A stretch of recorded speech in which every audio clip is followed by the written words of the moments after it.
Karen rams my car with a truck because I wouldn't move for her.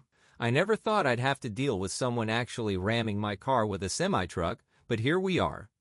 Looking back, I should have seen the warning signs that this woman was unhinged, but you never really expect someone to go that far over a parking spot. It all started on what should have been a normal Tuesday morning. I had just pulled into the last spot at my local shopping center where I always grab coffee before heading to work. The spot was right in front of my favorite cafe, and I got there early specifically because I knew it would be busy. I was gathering my stuff to get out of the car when I heard an aggressive honking behind me. In my rearview mirror, I saw a massive black SUV sitting there with its turn signal on. The driver was gesturing angrily at me through her windshield. I double-checked to make sure I was properly parked within the lines. I was. Figuring she must be confused, I got out of my car to see what the problem was. That's when I met Karen. She rolled down her window and immediately started yelling, "That's my spot. I always park there. Move your car right now." I was taken aback by her hostility. "Ma'am, this is a public parking lot. I got here first and I'm properly parked." "I don't care. I need that spot. I have a bad knee and I can't walk far. Move your car or I'll call the manager." I looked at her skeptically. For someone with a supposedly bad knee, she seemed to have no trouble operating the massive SUV she was driving. "There are plenty of other spots just a few rows back," I said, trying to be reasonable. "And if you have a disability, there are designated spaces right by the entrance. Those are all full, and I don't have a handicap permit, but I still need that spot. It's my spot. I park there every day." I could feel my patience wearing thin. "Look, I'm not moving. This isn't reserved parking, and I have just as much right to park here as anyone else." Her face turned an alarming shade of red. "Do you know who I am? I've been coming to this shopping center for 20 years. I'm friends with all the store owners. You're going to regret this." "Are you actually threatening me over a parking spot?" I asked incredulously. She just glared at me and started dialing on her phone. I shook my head and walked into the cafe, leaving her sitting there in her idling SUV. Inside, the baristas all looked uncomfortable. They'd clearly overheard the whole exchange. "Watch out for that one," the girl making my coffee warned me. "She comes in here all the time and throws fits if things aren't exactly how she wants them. Last week she screamed at my coworker for 3 minutes straight because we were out of sugar-free vanilla syrup." "Thanks for the warning," I replied. "But I'm not too worried. What's the worst she could do?" Those words would come back to haunt me. I took my time enjoying my coffee, partially out of spite. Through the window, I could see Karen still sitting in her SUV, apparently making angry phone calls. Every few minutes, she'd gesture wildly toward my car. After about 15 minutes, a police cruiser pulled into the lot. Karen immediately jumped out of her SUV and ran over to talk to the officer, pointing repeatedly at my car. I sighed and went outside to deal with whatever nonsense she'd told them. The officer looked bored as he approached me. "Sir, this woman says you stole her parking spot and are refusing to move your vehicle." "Officer, this is a public lot. I parked legally in an open spot. She demanded I move because she claims it's her spot, but there's no assigned parking here." He nodded. "Ma'am, he's correct. Unless you have documentation showing you have reserved parking rights, this is a public space available to anyone." "But I always park there," Karen shrieked. "I have a bad knee. He's discriminating against me." "Do you have a handicap permit?" the officer asked. "No, but—" "Then I'm afraid there's nothing I can do. He's legally parked. I suggest you find another spot or come back later." Karen let out an incoherent screech of rage. "This is ridiculous. I'm calling your supervisor." The officer just shrugged and walked back to his cruiser. Karen stormed back to her SUV and peeled out of the lot, still screaming. I thought that would be the end of it. I was wrong. When I came out of work that evening, my car was covered in sticky notes with nasty messages written on them. Things like "selfish jerk" and "learn some respect, and you'll be sorry." It took me 20 minutes to peel them all off. The next morning, I deliberately parked in a different spot, hoping to avoid another confrontation. But within minutes, Karen's SUV came prowling through the lot. When she spotted my car, she parked right next to it, deliberately over the line so close to my driver's side that I wouldn't be able to get in. I went back outside and found her smirking at me from her SUV. "Oops, guess you'll have to find somewhere else to park tomorrow," she said in a sing-song voice. I pulled out my phone and started taking pictures of how she was parked. "Actually, I'll just call parking enforcement and have you ticketed and towed for intentionally blocking my car." Her smirk disappeared. She quickly backed up and repositioned her SUV properly in the space, then flipped me off before heading into the shopping center. This pattern continued for the next 2 weeks. Every day she'd find some new way to harass me, leaving trash on my car, putting her shopping cart right up against my door, following me around the parking lot, filming me with her phone while yelling about what a terrible person I was. I started documenting everything. I saved security camera footage from the cafe showing her behavior. I took photos and videos of every incident. I filed police reports for harassment. I even got statements from store employees who had witnessed her actions. Then came the day that pushed things over the edge. I was walking to my car after work when I heard the distinctive rumble of a diesel engine. To my shock, Karen was behind the wheel of a massive semi-truck, revving the engine while staring directly at me and my car. Later I would learn she had stolen, the truck from her brother's construction company. In the moment, all I could do was freeze in disbelief as she floored it straight toward my parked car. The crash was deafening. The front of my car crumpled as the truck slammed into it, pushing it up onto the curb. Karen was laughing maniacally as she backed up the truck and prepared to ram it again. Thankfully, several bystanders had already called 911. Police cars came screaming into the lot from multiple directions before she could hit my car a second time. Officers surrounded the truck with weapons drawn, ordering Karen to shut off the engine and come out with her hands up. Instead, she tried to make a run for it. She made it about 50 feet before officers tackled her to the ground. As they put her in handcuffs, she was still screaming about how it was all my fault for stealing her parking spot. The aftermath was intense. My car was totaled. Karen was arrested and charged with multiple felonies: aggravated assault with a deadly weapon, grand theft auto, destruction of property, and more. Her brother was furious that she had stolen his company truck and pressed charges as well. I had excellent insurance and comprehensive documentation of all her prior harassment. My lawyer was practically giddy when he saw the case details. We sued both Karen personally and her brother's company, since she had used their truck. The criminal trial was quick. She took a plea deal for 3 years in prison, plus mandatory psychiatric treatment. The civil case took longer, but ultimately resulted in a massive settlement. The company's insurance paid out for the destroyed car, plus pain and suffering. Karen was ordered to pay additional punitive damages, which I'll probably never see since she's in prison and broke, but it's the principle of the thing. I used part of the settlement money to buy a new car, a much nicer one than what was destroyed. I still park at that shopping center, but in a different spot now. The cafe employees joke that it's the most expensive parking spot dispute in history. Karen's brother had to shut down his construction company after their insurance dropped them.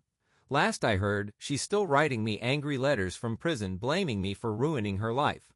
But I sleep just fine knowing that her own unhinged actions brought her down. The wild thing is, there was another perfectly good parking spot literally 3 spaces away from her spot that was empty that first morning. All of this could have been avoided if she'd just been willing to walk an extra 20 feet. I guess some people would rather destroy their own lives than admit they're wrong. I've since invested in multiple dash cams for my new car, and I'm much more cautious about confrontations with strangers. You never know when someone might turn out to be completely unhinged. But I also won't let bullies push me around just because they think they're entitled to whatever they want. Some of the store owners have thanked me, saying the shopping center is much more peaceful now that Karen isn't around to harass their employees and customers anymore. Apparently, I wasn't the first person she'd terrorized. Just the first one to stand up to her and document everything properly. Would I do it all again? Probably, though maybe I'd park farther away that first day if I knew what was coming. But sometimes you have to stand your ground against entitled people, or they'll never learn that the world doesn't revolve around them. The whole experience taught me a few valuable lessons. Always document everything when dealing with hostile people. 2. Invest in good insurance and dash cams. 3. Don't assume someone won't do something crazy just because it would ruin their own life. 4. Standing up to bullies is worth it, even if it's inconvenient. 5. Some people would literally rather go to prison than admit they're wrong about a parking spot. Stay safe out there, folks, and maybe think twice before confronting someone over parking. You never know who might turn out to be completely unhinged. Update: 6 months later, Karen's family tries to sue me, prison letters, and sweet justice. A lot has happened since my original post, and I thought you all might want to hear how this crazy situation has continued to unfold. Grab some popcorn because this update is wild. First off, remember how I mentioned Karen was writing me angry letters from prison? Well, they got worse. Way worse. She started sending multiple letters per week, each one more unhinged than the last. Some were 20-plus pages long, filled with rambling accusations about how I'd ruined her life by not giving her her spot. I gave copies of every letter to my lawyer and the prison authorities. Turns out she was violating the no-contact order from her sentencing, which got her into even more trouble. They revoked some of her privileges, and now all her mail gets screened. But the real drama started when Karen's family got involved. Her adult daughter showed up at my workplace one day, demanding to speak with me. Security escorted her out, but not before she started screaming about how I'd destroyed their family, and they were going to make me pay. A week later, I got served with papers. Karen's family was suing me for emotional distress and loss of income due to the construction company shutting down. They claimed I had deliberately provoked Karen by parking in her spot, knowing it would cause her to have a mental breakdown. My lawyer actually laughed when I showed him the lawsuit. "This might be the most frivolous case I've ever seen," he said. "They're actually trying to blame you because their adult relative chose to steal a truck and ram your car?" We filed a motion to dismiss, complete with all the documentation from the criminal case, showing Karen's history of harassment and the fact that she'd acted completely of her own accord. The judge was not amused by the family's argument. During the hearing, Karen's daughter tried to testify that I had tormented her mother by repeatedly parking in different spots just to upset her. The judge interrupted. "Let me make sure I understand your argument," she said. "You're claiming the defendant deliberately provoked your mother by legally parking his car in a public lot? And this somehow justifies her stealing a truck and using it as a weapon?" Their lawyer stumbled over his words. "Well, Your Honor, if he had just given her the spot she needed." "Counselor," the judge cut in, "are you actually arguing that your client's mother had some legal right to a specific parking spot in a public lot?" "Not exactly, but—" "Then what exactly are you arguing? Because right now it sounds like you're trying to blame the victim of a violent crime for the perpetrator's actions." The case was dismissed with prejudice, and Karen's family was ordered to pay my legal fees. They were not happy about that. But it gets better. Remember the construction company that shut down? Turns out Karen's brother didn't actually own it. He was just a partner. The majority owner got fed up with the mess and bought out Karen's brother's share at a massive discount. He then restructured the company under a new name, and it's doing better than ever. I ran into the owner at a local business lunch. He actually thanked me for documenting everything so thoroughly. "That whole family is nuts," he told me. "I'd been looking for a way to get rid of them for years. This was the perfect excuse." The cafe where this all started has turned the incident into local legend. They even named a drink after me, the Karen Crusher, a highly caffeinated brew that comes with a little toy car on top. The staff say they use it as a training example of why they have security cameras everywhere now. I've gotten messages from several other people in town sharing their own Karen stories from over the years. Apparently, she'd been terrorizing local businesses and random citizens for decades, but no one had ever pressed charges because she would threaten to sue them into oblivion. One shop owner told me she used to demand free alterations on clothes she'd bought elsewhere, claiming she was their best customer, even though she rarely bought anything. When they refused, she'd leave dozens of fake negative reviews online. A neighbor of hers from 10 years ago said Karen once called CPS on her for letting her kids play in their own fenced backyard, unsupervised. She was watching them from inside. The investigation found nothing wrong, of course, but Karen kept calling until CPS threatened to charge her with filing false reports. The response from the community has been surprisingly positive. Several people have bought me coffee or lunch just to thank me for finally standing up to her. One elderly gentleman even cried while telling me how Karen had bullied his late wife at their church group. She'd always take my Margaret's usual seat in the front row, he said. Even after Margaret had surgery and needed to be close to the door for bathroom breaks. But Karen would just say, "I always sit here and refuse to move." The local paper did a story about the incident, focusing on the importance of documenting harassment and standing up to bullies. They interviewed several mental health professionals who said Karen's behavior showed classic signs of narcissistic personality disorder with paranoid tendencies. "I've installed top-of-the-line security cameras at my house just in case any other family members try something stupid. My insurance company actually gave me a discount for being proactive about security measures." Speaking of insurance, remember that settlement? After taxes and legal fees, I had enough left over to not only buy a nice new car, but also start a small business I'd been dreaming about for years. So in a weird way, Karen's road rage actually helped me achieve some goals faster than planned. The new car, by the way, has already paid for itself in entertainment value. I got a custom license plate frame that says Karen Proof and a bumper sticker reading, "This vehicle protected by security cameras." Petty? Maybe. Satisfying? Absolutely. Karen isn't eligible for parole for another year, and given her behavior in prison, still sending crazy letters, getting into fights with other inmates who stole her seat in the cafeteria, she'll probably serve her full sentence. Her daughter tried to start a Facebook group called Justice for Karen, but it backfired spectacularly when people started sharing their own stories about Karen's entitled behavior over the years. The group quickly turned into a support forum for Karen's victims and was eventually shut down. The whole incident has even inspired some positive changes in the community. The shopping center installed better security cameras and implemented a zero-tolerance policy for harassment. Several other businesses have followed suit. I still get my morning coffee at the same cafe, though I tend to park in different spots randomly just to prove a point. The staff always greet me with, "How's your spot today?" and we share a laugh. Life has mostly returned to normal, but I'll never forget the valuable lessons this experience taught me. Document everything. Stand your ground against bullies. And never underestimate the damage an entitled person will do to themselves just to avoid admitting they're wrong. Oh, and one final bit of karma.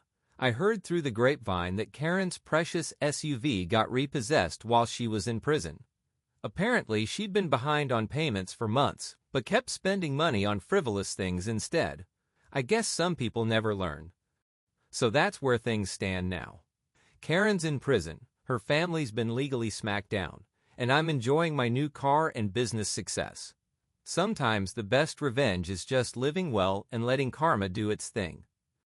I'll update again if anything else crazy happens, but for now I'm just enjoying the peace and quiet of parking wherever I want without anyone trying to ram me with a stolen truck.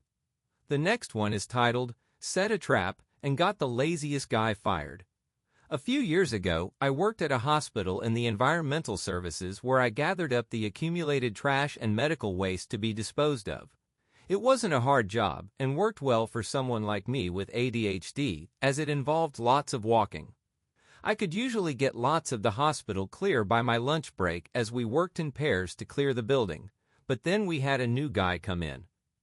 His name was Ben. He seemed nice, but soon things began going downhill. I showed up for work one day and the bins were overflowing. Then the next day and the next day were the same. I'd have so much garbage being accumulated that I wouldn't be halfway done with my section by lunch and had no time to get the medical waste taken out. I complained multiple times to management, who were also getting heat for the piling up of waste. We all suspected Ben wasn't doing his job, but we couldn't find proof, and he was honestly a good liar. So I decided to set a trap. One Friday, I saw that the bin in one area was overflowing, and that particular wing of the hospital would be closed on the weekend so the trash wouldn't change. I took a photo of the bin and left it there unattended, knowing Ben would be working the weekend. I came in on Monday and checked the same bin and saw it was exactly the same. I took another photo and showed my boss.